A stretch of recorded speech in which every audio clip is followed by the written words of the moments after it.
Hey, good morning. It's Mark Weiss. I want to talk with you today about the prevalence of the false bilateral choice in connection with the business of healthcare. I want to focus on two examples. The first one is the concept that many physician groups have, hospital-based groups, and increasingly large practices, office-based practices in, for example, ophthalmology, dermatology, in which there is significant M&A activity in those markets. The bilateral choice that they believe exists is either sell or remain completely independent. But there are more choices than that. Let's jump for a second to another bilateral choice. False bilateral choice. That's the pitch. It's embodied by the pitch by hospitals, for example, or large practice management companies that say something like, "Doctor, you didn't become a physician in order to deal with business issues. You became a physician to practice medicine. So let us take care of the business issues for you." And what they don't say is for 50, 60, 70% of your practice's gross income.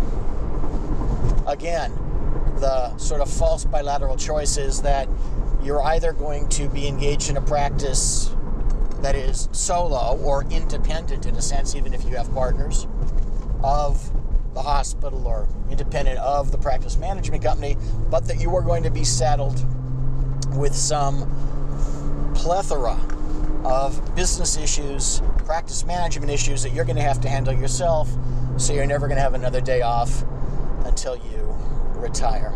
Again, a false bilateral choice. Look, there are many ways to create physician-centric, not hospital-centric, not practice management company-centric collaboration, true collaboration in healthcare. For example, in connection with the false bilateral choice of sell out to a PE-backed venture or remain an independent group, is the notion of doing peer-to-peer mergers, of doing peer-to-peer joint ventures, other collaborative efforts that keep you not only as the owner, but in charge of your practice, in charge of your destiny.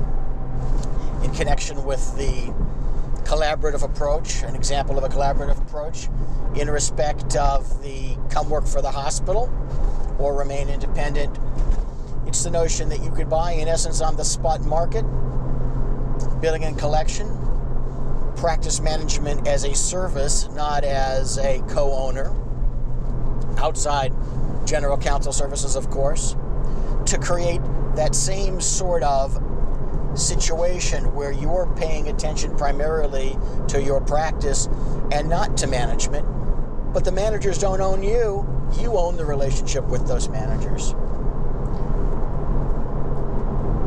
It's rare that there is actually only a bilateral choice. Sometimes it's trilateral, sometimes it's, well, what's the next number? Quadrilateral? Think about it. Evaluate your options. Get help if you need help in evaluating your options. But there are always more than at first meets the eye.